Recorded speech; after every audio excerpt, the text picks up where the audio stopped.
This morning about 7:57 a.m., Greenville City Police Department requested assistance in a pursuit that was entering Greenville County Sheriff's Office.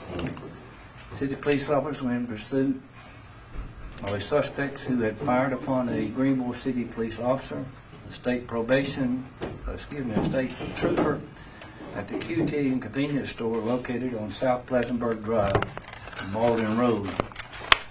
Deputies joined in the pursuit on South Pleasantburg near Whitehorse Road, and as the pursuit turned onto Whitehorse Road, the suspect was waving a handgun out the window. As they approached Grove Road, the suspect turned into the parking lot of the QT convenience store, driving his vehicle around the building and circling to the rear.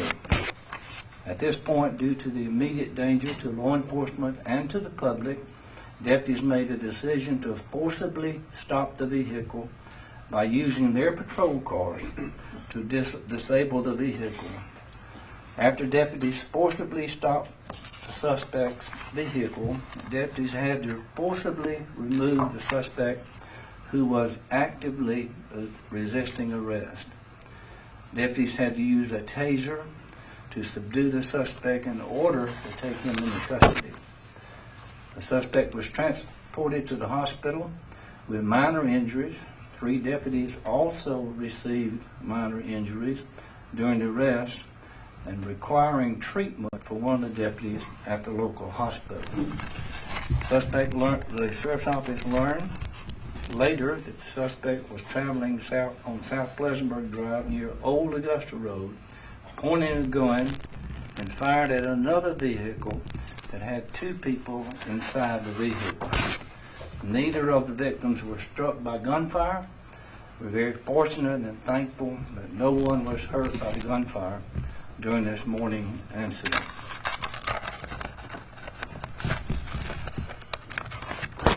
Investigators will be charging Cedric Desmond Arnold with the following once he is released from the hospital: 2 counts of attempted murder,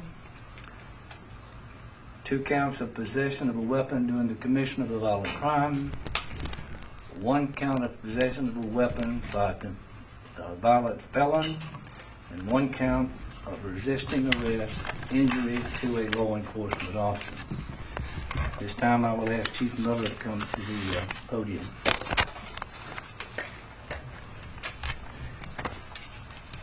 Thank you, Sheriff Brown.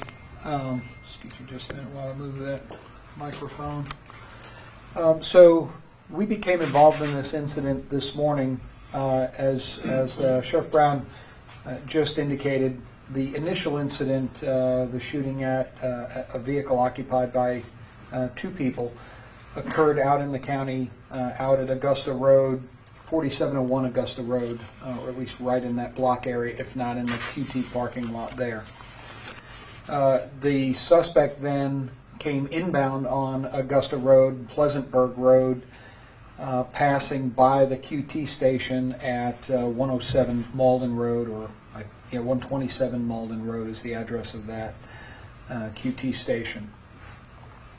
The victim of the shooting saw our police officer's vehicle there, pulled into that QT station, and alerted Officer Steele of the Greenville Police Department that they had just been fired upon by this individual in a silver Honda.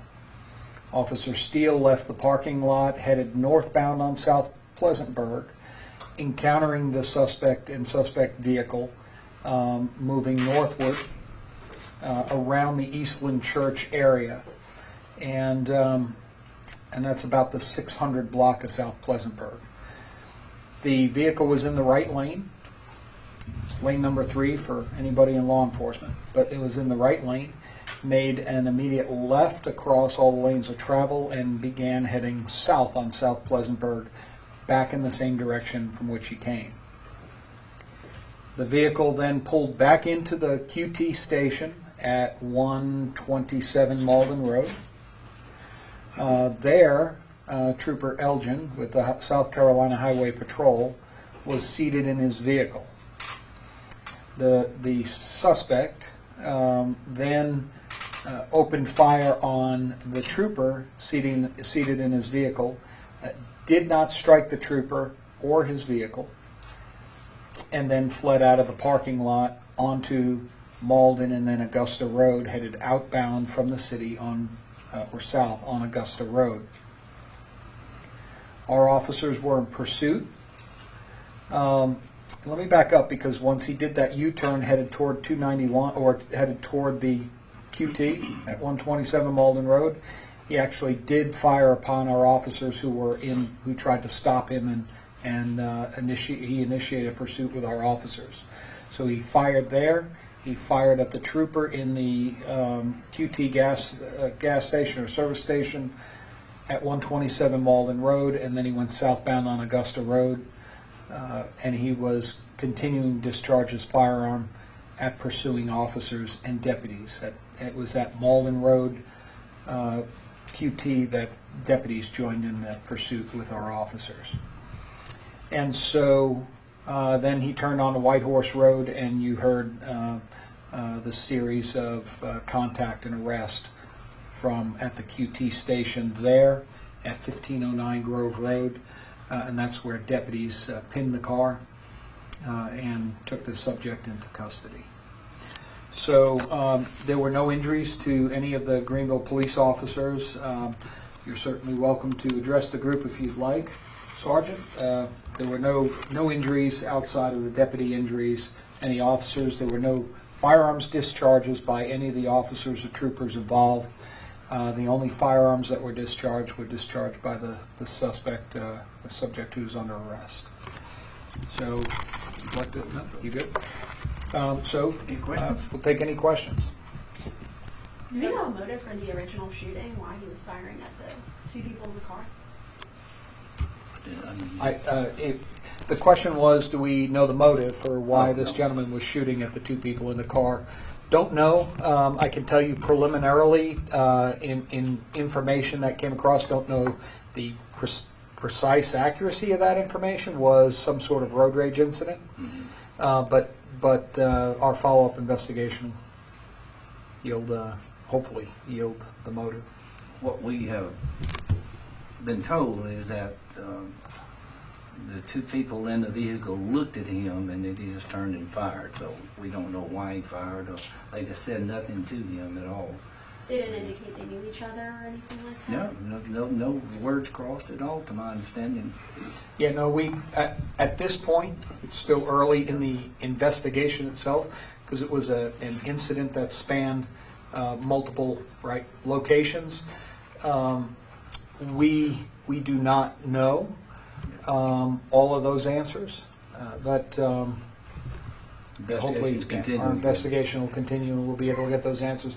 I will say that once at the scene, SLED also came out and assisted, and they helped us search and recover some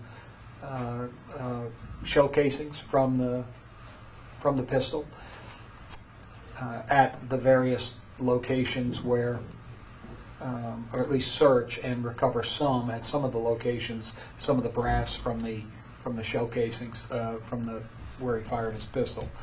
The pistol was a Taurus brand pistol, and it was, when the deputies took the gentleman into custody, it was locked into what we call a stovepipe jam, basically. And what that is when because it's a semi-automatic weapon, when it racks to feed after you fire and it racks to feed, sometimes a round will come up this way, and then the slide will lock on that round that doesn't feed the round properly, and so the weapon will no longer discharge.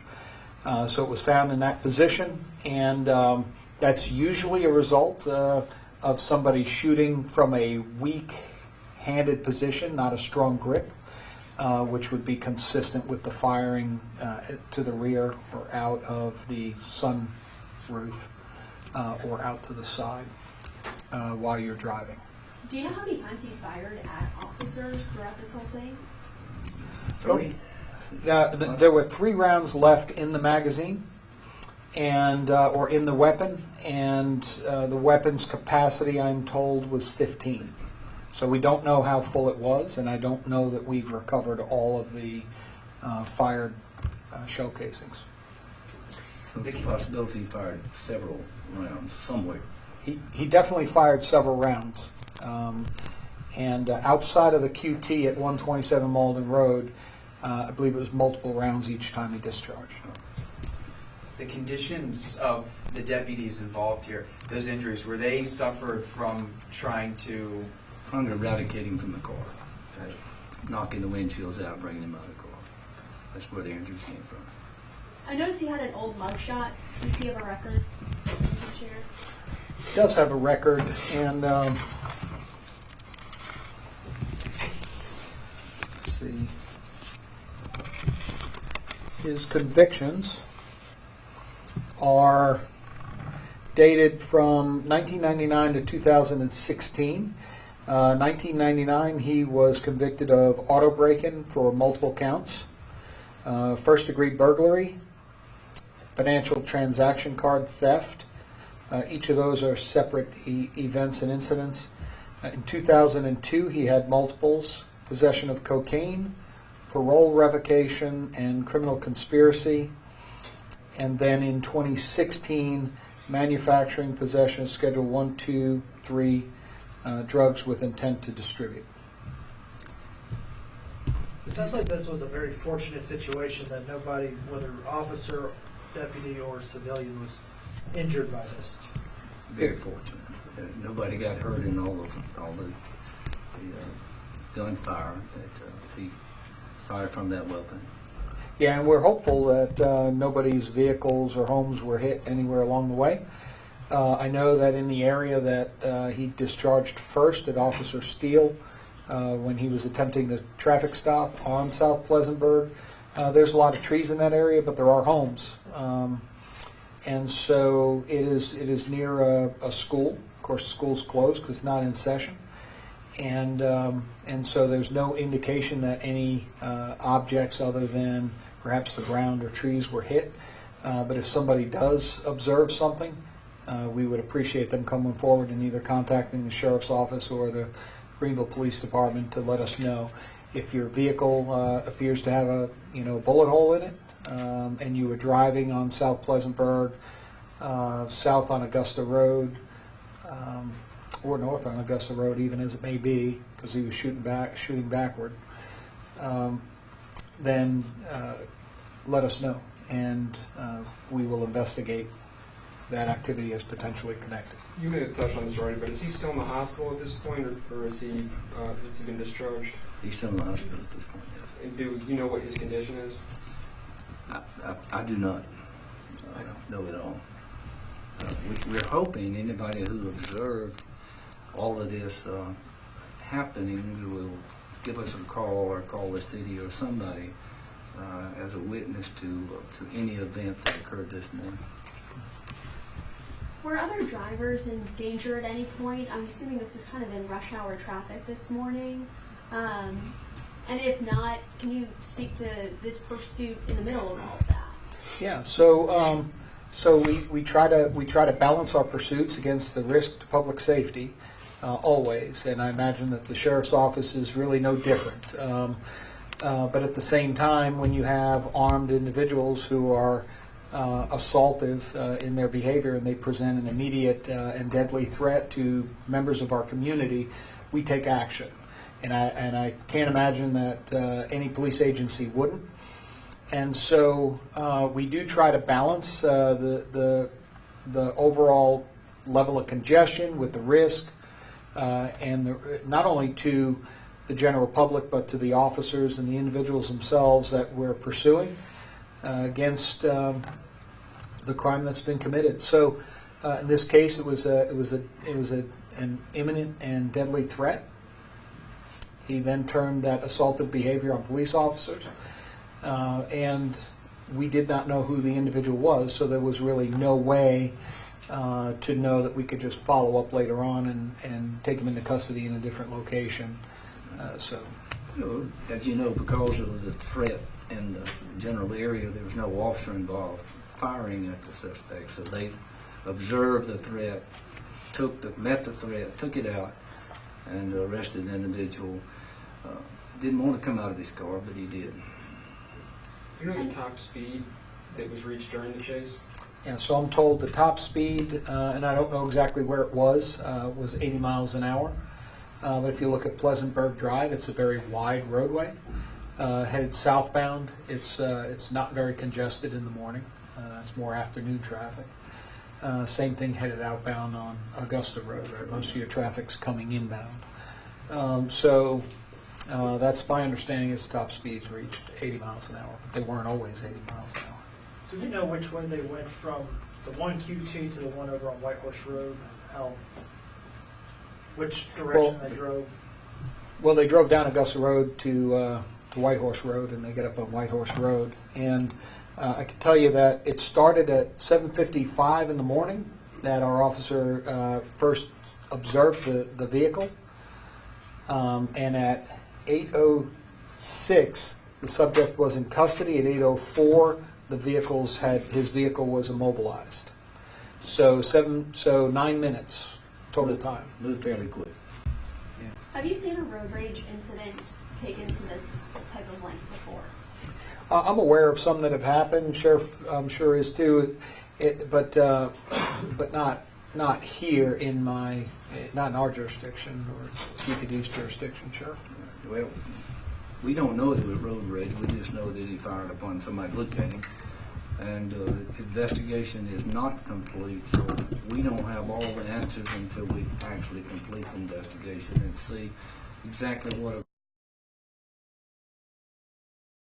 that, and we will have more information forthcoming. How many miles did this pursuit take place? I don't have the calculation yet. We talk about the 9 minutes. In something like that, with a pursuit, how much did the response that both of your departments have play into the fact that ultimately nobody was seriously hurt here?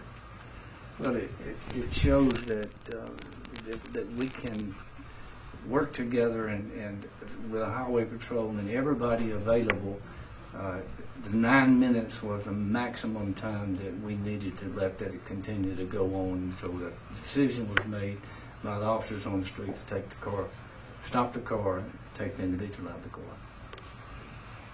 When he came back to the QT, the trooper who was at the QT, was he talking to the two victims when he started shooting at the trooper? When he came back? I'm not aware that he was, but if you would just defer that to the sheriff. I think he was just there, didn't know Okay. what was going on, and all of a sudden he shot at by an individual. So he in the car. wasn't aware of He the wasn't pursuit? aware of, no. Okay. I Well, thought he pursuit was had just part of begun, Yeah. just So he not just even a happens minute to be at before. the QT as well.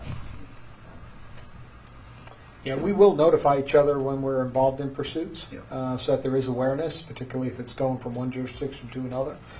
But at the point that Trooper Elgin was fired upon, he was not, that communication had not yet transpired because the pursuit had just begun.